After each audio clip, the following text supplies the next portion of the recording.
Good morning student. Nirmal TT की online classes में मैं अंजू भारद्वाज आपका हार्दिक अभिनंदन करती हूँ। बच्चों, आज हम अनुशासन के नकारात्मक साधन इसके बारे में अध्ययन करेंगे। इससे पहले हमने आपको अनुशासन के सकारात्मक साधनों के बारे में अध्ययन करवाया था, जिसमें आपको क्या करवाया था। सबसे पहले पुरस्कार के अंतर्गत पुरस्कार क्या, कब, किस समय दिया जाना चाहिए, पुरस्कार के लाभ हानि, उसके सिद्धांत। उसके बाद खेलकूद एवं सहगामी क्रियाओं के बारे में भी आपको बतलाया, किस प्रकार से हम बालक में अनुशासन स्थापित कर सकते हैं। उसके बाद हमने आपको बतलाया था विद्यालय के नियम तथा परंपराएं। विद्यालय के सकारात्मक साधन के अंतर्गत क्या क्या नियम होते हैं, क्या क्या परंपराएं होती है। उसके बाद बतलाया था आपको नैतिक शिक्षा के माध्यम से बालकों में हम किस प्रकार से अनुशासन स्थापना कर सकते हैं। उसके बाद शिक्षक अभिभावक का सहयोग, विद्यालय वातावरण की दिशाएं, बाह्य नियंत्रण और स्वशासन। लास्ट में पढ़ाया था आपको हमने स्वशासन। अब स्वशासन सेल्फ अनुशासन, स्वशासन के अंतर आत्म अनुशासन के अंतर्गत आता है। स्वयं का जो अनुशासन है बालक किस प्रकार से कर सकता है। तो स्वशासन के कुछ लाभ भी बताए थे, कुछ हानियाँ, उसके कुछ सिद्धांत, इन सब के बारे में सकारात्मक नकारात्मक जो अनुशासन के दो साधन बतलाए थे। तो सकारात्मक साधन तो हमारा पूर्ण कंप्लीट हो चुका है। आज हम आपको पढ़ाएंगे नकारात्मक साधन। अब नकारात्मक जो साधन है किसका, अनुशासन का। सकारात्मक में तो हमने आपको क्या बता दिया, पुरस्कार, मूल रूप से बालक की प्रशंसा करना, मोटिवेट करना, शाबाश बहुत अच्छे, बहुत अच्छा का नाम रोशन करो, बहुत सारे जो ओरल जो हम उनको मोटिवेशन देते उसके बारे में बतलाए। अब इसमें आएगा हमारा नकारात्मक में दंड। एक दंड ही ऐसी चीज़ है जो नकारात्मक साधन के रूप में क्या हम दंड देकर बालक को अनुशासित कर सकते हैं। दंड के द्वारा अनुशासन स्थापना बालक कर लेगा किस प्रकार से, ये सोच हमारी दंड के अनुसार अनुशासन की स्थापना करवाना कि दंड देंगे बालक स्वयं अनुशासित हो जाएगा। तेज चिल्लाना, मारना, पीटना, झगड़ालू प्रवृत्ति करके बालक को अनुशासित करना, तो ये सारी चीज़ें जो हमारी प्राचीन काल से जो पुरानी जो संकीर्ण हमारी सोच है उसके अनुसार ये दंड का प्रावधान दिया जाता था। प्राचीन जो पद्धति है, प्राचीन जो हमारी शिक्षा पद्धति है, उस शिक्षा पद्धति के अनुसार बतलाया गया है कि बालक के अंदर जो दुष्ट प्रवृत्तियाँ, जो गलत प्रवृत्ति हैं, उन गलत प्रवृत्तियों को हम दंड के माध्यम से अनुशासित कर सकते हैं। बालक को दंड देंगे तो बालक स्वयं अनुशासित होगा और वो गलत कार्य नहीं करेगा। ये प्राचीन हमारी जो शिक्षा पद्धति थी, प्राचीन जो शासन की प्रणाली थी, उसके माध्यम से बतलाया जाता है। किसके, दंड का सुधारना। दंड अनुशासन स्थापना का नकारात्मक साधन है।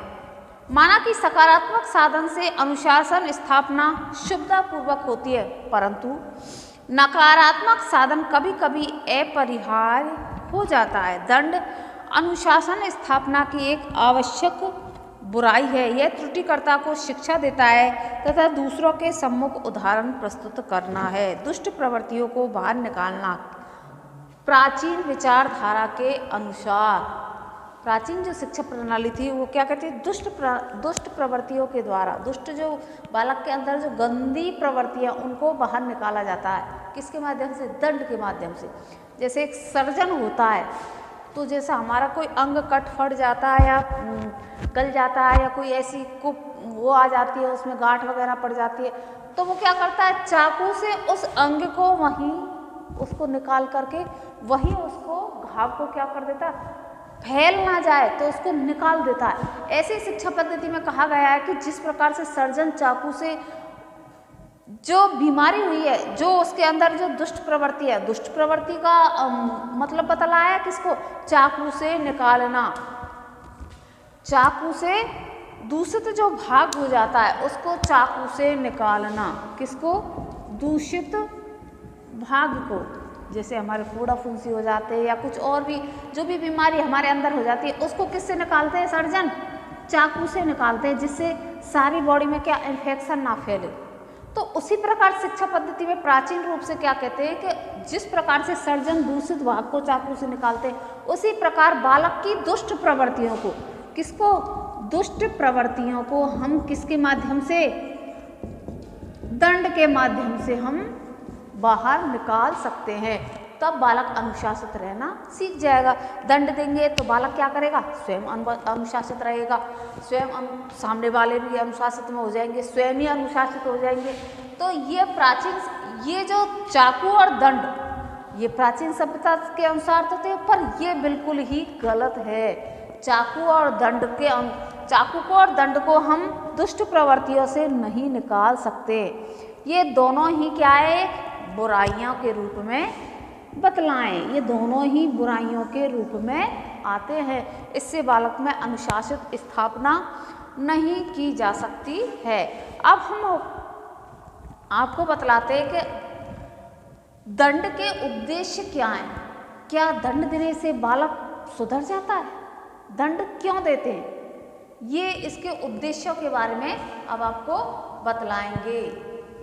दंड के उद्देश्य, दंड देने से बालक सुधरता है क्या और बिगड़ता है? वर्तमान परिप्रेक्ष्य को देखते हुए पहले के तो बालक क्या होता है, तेज बोल जाते, वहीं भयभीत हो जाता और चुपचाप खड़ा हो जाता कि यहीं खड़ा रहे, नीचे ऊपर तो उसकी हिम्मत ही नहीं होती थी शिक्षक के सामने तो गर्दन झुका के ऊपर देखने की। केवल गलती की है तो भी डांट खाता या मार खाता, और गलती नहीं की है तो भी मार खाता और डांट खाता। तो पहले का जो बालक अनुशासित था, वो अनुशासन की प्रवृत्ति बिल्कुल ही आज के युग के बालकों को बिल्कुल ही विपरीत मानी गई है। अब उद्देश्यों में दंड क्यों देते हैं, दंड का उद्देश्य क्या है, इसके कुछ निम्नलिखित पॉइंटों हैं। उन पॉइंटों के माध्यम से हम आपको बतलाएंगे। जो पहला पॉइंट है उसमें वो है प्रतिकारात्मक।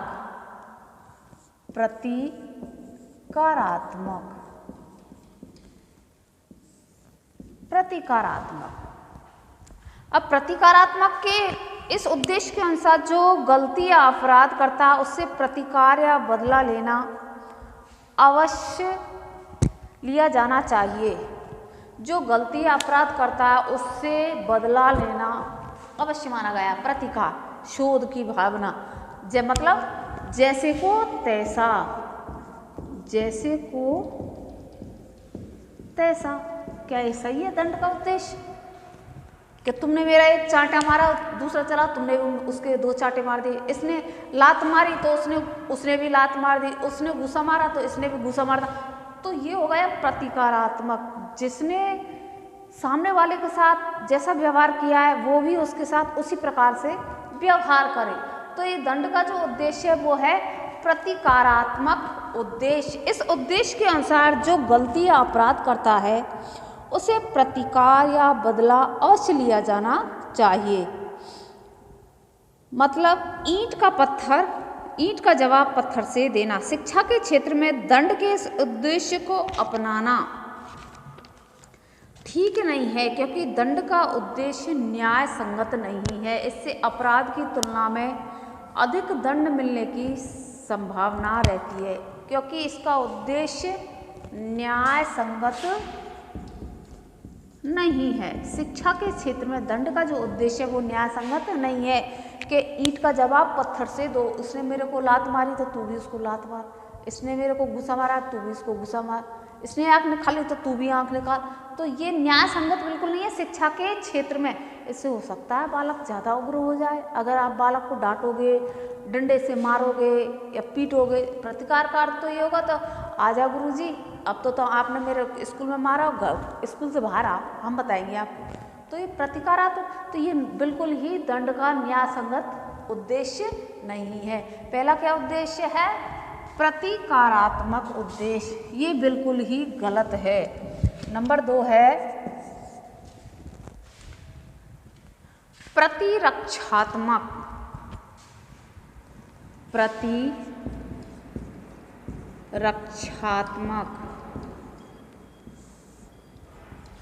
प्रतिकारात्मक और प्रतिरक्षात्मक। इसमें अपराधी अपराध करता है, एक बार अपराध करने पर वह दोबारा भी अपराध कर सकता है। इसलिए प्रथम बार अपराध करने पर ही इतना कठोर दंड दिया जाए कि दोबारा अपराध करने की हिम्मत न पड़े। इस उद्देश्य की पूर्ति के लिए कठोर दंड दिया जाता है।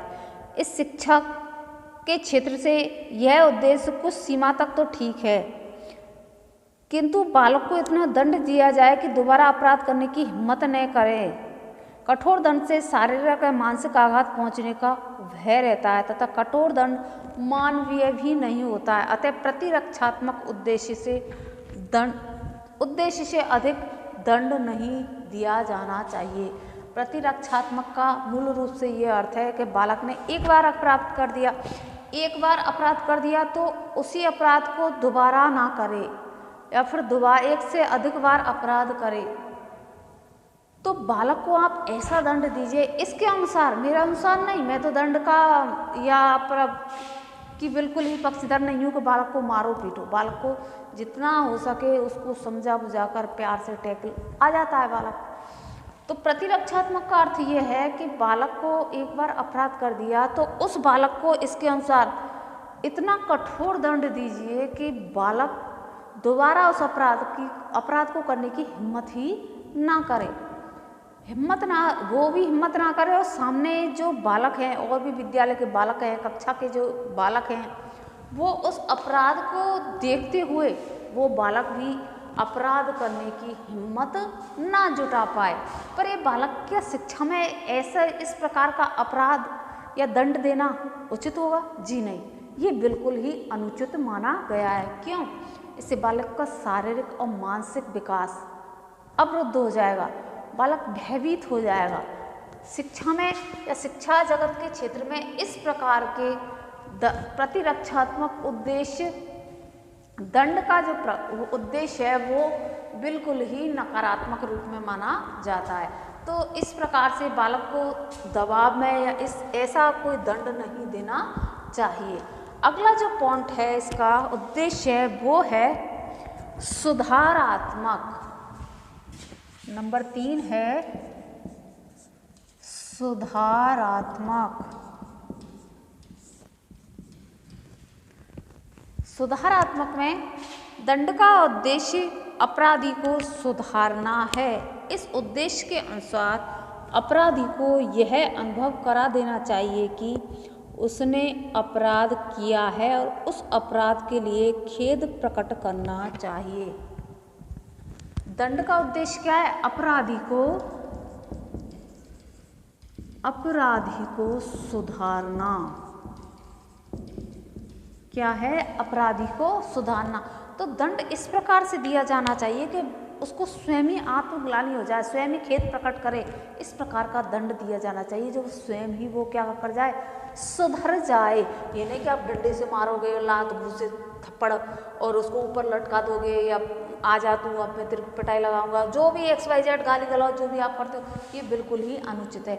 हमारा केवल सुधारात्मक होता है कि जो बालक अपराध कर रहा है वो अपने अंदर से जो आत्मग्लानि हो, खेद करे, खेद प्रकट करे और अपने आप में सुधार करे कि मैंने जो कार्य किया है, मैंने जो दंड का जो अपराध किया है, जो अब मैंने गलत कार्य किया उसका मुझे खेद है, आइंदा मैं इस अपराध को नहीं करूँगा। तो अपराधी को सुधारना ये इसका उद्देश्य है। अगला जो इसका उद्देश्य है वो है उदाहरणात्मक। उदाहरणात्मक उद्देश्य। उदाहरणात्मक उद्देश्य दंड के इस उद्देश्य के अनुसार दंड ने तो केवल इसलिए दिया जाता है कि अपराधी सुधर जाए, वरन दंड इसलिए भी दिया जाता है कि दूसरे अपराधी दंड से सबक सीखें, अपराध न करें। कक्षा से भागने पर बालक को इसलिए दंड देते हैं कि बालक पुनः कक्षा से न भागे तथा अन्य बालक भी कक्षा से भागने का अपराध न करे।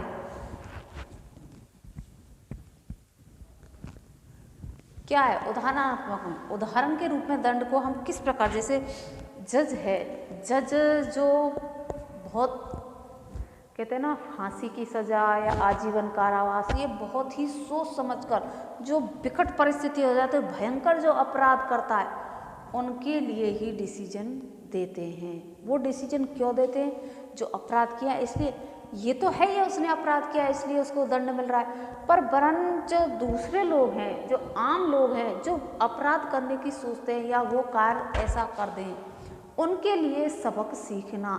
उसने फला बंदे ने ये कार्य किया था तो उसको फांसी की सजा हुई, अजमल कसाब आया था तो फांसी की सजा हुई, उसने गलत कार्य किया। तो ये दूसरों को सबक देने के लिए, सुधारना, सबक देना, तो उदाहरणात्मक इसका उद्देश्य। जैसे कक्षा से बालक पहले क्या करते थे गवर्नमेंट, प्राइवेटों में तो सारी सुविधाएं होती है, बालक को क्या वही टिफिन लेके आओ, बस से जाओ, या फिर आसपास पैदल वाले बालक भी हैं उनको भी लंच में जाने नहीं दिया जाता है। सरकारी विद्यालयों की ये स्थिति है कि वहाँ के जो बालक हैं, अब तो गवर्नमेंट ने वहीं मिड डे मील खोल दिया है तो खाना खाने के लिए जाना ही नहीं, सुबह के आओ आराम से अपने, और वहीं पर पढ़ाई लिखाई सारी फ्री, खाना फ्री, सारी चीज़ फ्री, बालक को भागने का अवसर ही नहीं है। तो कक्षा से भागने वाले बालकों को दंड इसलिए दिया जाता है कि जो कक्षा में अन्य जो बालक बैठे हुए हैं वो बालक भागने की अपराध ना करे, उन बालकों को सबक सिखाना। उसको तो सबक सीख ही रहा है, तुमने गलती की तुम्हें तो अपराध मिल ही रहा है, पर सामने वाला भी उस अपराध से रूबरू होकर अगर हम ये कार्य करेंगे तो हमें भी ये सजा मिल सकती है। अगला जो इसका उद्देश्य है वो है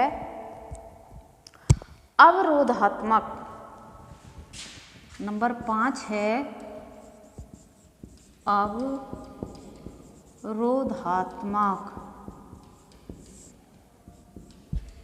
अवरोधात्मक। दंड के अवरोधात्मक उद्देश्य भी होते हैं। इसके अनुसार दंड के उद्देश्य अपराधी को पुनः अपराध करने से रोकना है तथा अन्य उस अपराधी के अपराध करने का अनुकरण न करे। इससे न केवल अपराधी को ही शिक्षा मिलती है वरन अन्य लोग भी अपराध न करने की शिक्षा मिलती है। वही उदाहरणात्मक की तरह हो जाएगा। उदाहरणात्मक के उद्देश्य अवरोधात्मक भी उद्देश्य होते हैं। दंड का उद्देश्य अपराधी को पुनः अपराध करने से रोकना तथा अन्य अपराधी को अपराध करने का अनुकरण न करने की शिक्षा देना। उदाहरण के तौर पर तो हमने दे दिया, आपने अगर ये कार्य किया, हमने आपसे सजा सुनाई तो ये आपके साथ भी हो सकता है। वही इसमें अवरोधात्मक है ना, अवरुद्ध करना, बाधा डालना, क्यों? दंड देकर सामने वाले उससे सबक सीखे। इसने ये अपराध किया है तो मैं अगर ये अपराध करूँगा तो मुझे भी यही दंड मिलेगा। तो आज हमने आपको दंड होता क्या, दंड क्यों दिया जाता है। प्राचीन जो हमारी शिक्षा पद्धति थी वो बिल्कुल ही बेकार थी। मैं दंड के बिल्कुल ही पक्ष में नहीं हूँ। हाँ, बालक को आप इतना भी स्वतंत्र मत छोड़िए कि बालक बिल्कुल ही उद्दंडी हो जाए। बालक को आप कंट्रोल भी करिए, पर ये नहीं कि डंडे की चोट से आप उसको कंट्रोल करोगे या मारोगे, लात घूसे थप्पड़ जो भी XYZ जो भी कार्य करते हो आप बालक को दंड देते हो, वो नहीं। बालक को डांट ही इतनी होती है कि वो आराम से सही लाइन पर आ जाता है। हाँ, शुरू में अगर बालक गलत संगत में है तो अभिभावक और शिक्षक दोनों का ही कर्तव्य बनता है कि बालक को सही राह पर लाया किस प्रकार से लाया जाए। पहले उसको कम वो संगत है उसको देखना चाहिए कि बालक किस संगत में फंस गया। जो बालक इतना अच्छा था वो आज वो इतनी गलत प्रवृत्ति में किस प्रकार से, वो हम आराम से बालक को ला सकते हैं। दंड की प्राचीन जो परंपराएं थी उस समय के जो बालक थे वो क्या समझते, दंड नहीं देंगे तो बालक हमारे कंट्रोल में या नियंत्रण में नहीं रहेगा। पर आज बिल्कुल ही स्थिति विपरीत है। अगर दंड दोगे तो बालक हो सकता है हीन भावना, आत्मग्लानि आएगी बालक के अंदर और बालक कुछ और ही कर बैठे। आपने तो 2 डंडे दिए पूरी प्रार्थना स्थल के सामने बालक को, जो उसने अपराध किया। बालक हो सकता है घर जाके या कोई घर से घर ही ना जाए, कहीं और निकल जाए घर से, या कुछ और गलत कार्य कर बैठे। तो ये बिल्कुल ही विपरीत है किसका, दंड का। तो उसके बाद हमने अब उद्देश्य, पहला था प्रतिकारात्मक जैसे को तैसा, दूसरा था प्रतिरक्षात्मक, रक्षा कर रहे हो आप उसकी, और फिर उसको ऊपर दबाव बनाना किस प्रकार से। सुधारात्मक, सुधार की गुंजाइश होना, सुधार के लिए आप अपराध, तो मैंने कहा ना सुधार के लिए इतना ही होता है डांट डपट कर बालक को सुधारना। ये नहीं कि बालक को ऐसा दंड दे दिया जाए जिससे बालक कुछ और कर बैठे। उसी प्रकार से दोनों हैं, अवरोधात्मक और उदाहरणात्मक, ये दंड के अंतर्गत आता है। तो दंड के हमने आपको उद्देश्य पढ़ाए, क्या पढ़ाए थे?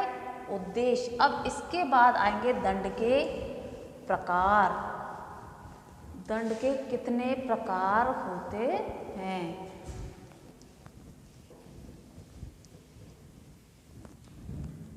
दंड के प्रकार।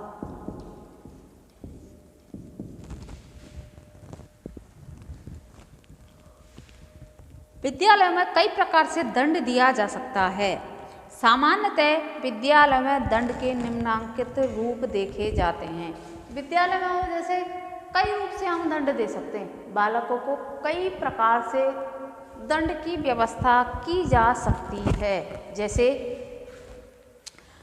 डांट फटकार कर, पहला जो दंड है वो है डांट फटकार कर। डांट फटकार कर, मैंने कहा ना अभी, बालक को डांट दीजिए, फटकार दीजिए, ये थोड़ी डंडे से उसको आप मारोगे। विद्यालय में कई तरह से हम बालक को कंट्रोल अर्थात नियंत्रण कर सकते हैं। बालक गलत दिशा में ना जाए, बालक गलत कार्य करे उससे पहले उसको डांट देना। अरे सर ने हमें डांटा है तो हो सकता है गलती हो हमारी, हम जो कार्य कर रहे हैं या इधर जा रहे हैं, इधर उधर घूम रहे, पढ़ाई नहीं कर रहे, अनुशासनहीनता कर रहे हैं, तो डांट फटकार कर दंड के प्रकार के अंतर्गत आता है। इससे बालक को हम अनुशासित कर सकते हैं। अगला जो इसमें पॉइंट है वो है विद्यालय समय के पश्चात छात्र को रोक लेना। विद्यालय समय के पश्चात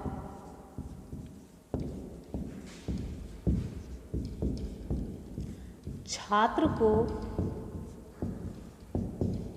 रोक लेना। विद्यालय समय के पश्चात छात्र को रोक लेना। बहुत से बालक मन क्या सेंसिटिव होते हैं कि सबके सामने उसको डांट दिया, तुमने सर मेरी इंसल्ट कर दी, तो ऐसा न करके, फटकार न करके भी दूसरा जो स्टेप है वो है विद्यालय की छुट्टी हो जाए उसके बाद उस छात्र को रोक लेना, फिर उसको समझाना। ये भी दंड के प्रकारों के अंतर्गत आता है। आपने ये कार्य किया, तुमने ये गलत कार्य किया, और मेरी इतनी जो भी शिक्षक हैं या प्रधानाध्यापक हैं वो कहते हैं कि हम चाहते तो आपको सबके सामने जलील कर सकते, पर हमने ऐसा नहीं किया, तो बालक स्वयं ही आत्मग्लानि से, स्वयं ही उसके अंदर से क्या हो जाएगा, खेद प्रकट करेगा कि मैंने शायद, देखो गुरुजी तो मेरे कितना भला चाहते हैं और मैं इनके लिए क्या कर रहा हूँ। तो ये भी दंड के प्रकारों के अंतर्गत आता है। अगला जो इसमें प्रकार है वो है सुविधाओं तथा अधिकारियों को कम कर देना।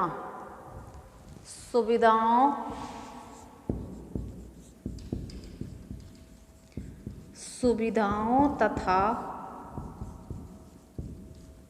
अधिकारियों को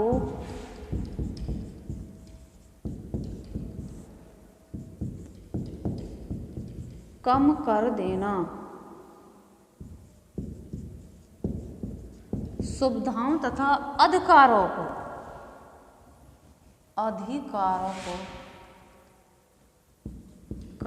को कम कर देना।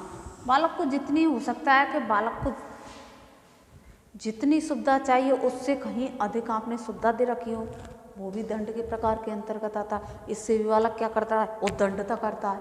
किसी को क्या करता है, अरे मेरे पास सारी सुविधाएं, मुझे ये कार्य करना है तो करना ही है।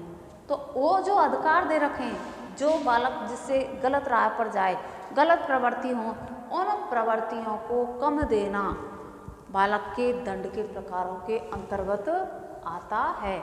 इससे बालक क्या होगा, बालक इसमें अनुशासनहीनता की कमी आएगी उसके अंदर, कि मुझे पहले इतनी सुविधाएं थी, कहते हैं ना प्रमोशन से फिर डिमोशन की ओर, तो बालक को सुविधाएं कम करना। बालक समझ जाता है, अगर समझदार बालक होगा, वो सही होना चाह रहा है, तो ये सुविधाओं में कमी और अधिकारों में कमी को कम कर देना। अगला जो पॉइंट है इसका वो है आर्थिक दंड या अंक दंड। करते हैं ना हम बालकों की, आर्थिक दंड या अंक दंड।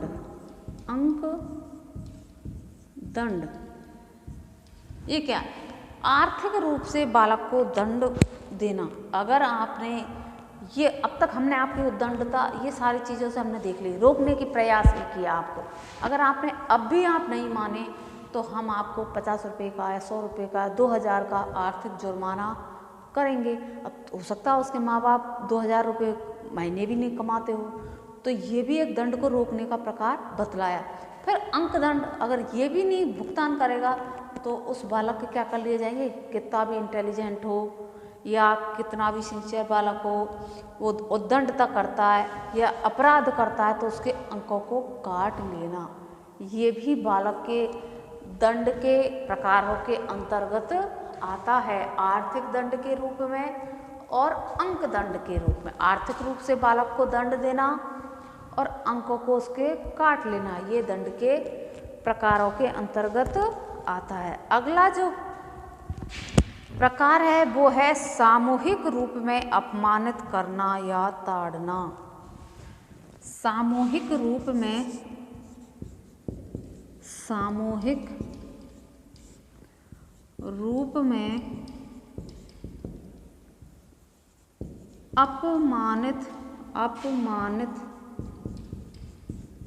अपमानित करना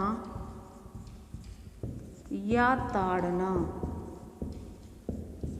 सामूहिक रूप में अपमानित करना या ताड़ना।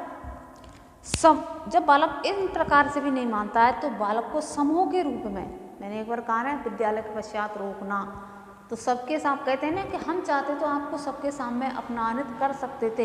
ये भी शिक्षक का दायित्व है, उस स्कूल के प्रधानाध्यापक का दायित्व है कि बालक अगर ज़्यादा ही उद्दंडी हो जाए, ज़्यादा ही अनुशासितहीनता कर रहे तो उसको समूह के रूप में सबके सामने बालक को क्या कर रहे हैं, अपमानित करना। बालक स्वयं क्या हो जाएगा, लज्जित होगा तो वो और भी जो बालक हैं वो भी वो अपराध करने से बचेंगे। अरे सबके सामने सर तो क्या करते हैं, इंसल्ट करते हैं हमारे, तो इंसल्ट करते हैं तो उससे दूसरे बालक भी क्या लेंगे, सबक लेंगे। सामूहिक रूप में अपमानित करना या ताड़ना, ये इनके प्रकारों के अंतर्गत आता है। अगला जो इसमें पॉइंट है वो है सामाजिक बहिष्कार या उपेक्षा। सामाजिक बहिष्कार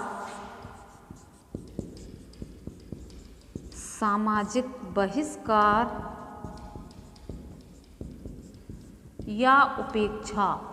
समाज में बालक बिल्कुल ही उद्दंडता कर देता है तो समाज से कहते हैं ना, जात बाहर कर दिया हमने तो भैया, तो समाज से उसको बहिष्कृत कर दिया और उसकी उपेक्षा, सब हुक्का पानी उसका सारा बंद, समाज में उसका क्या कर दिया, बहिष्कार कर दिया।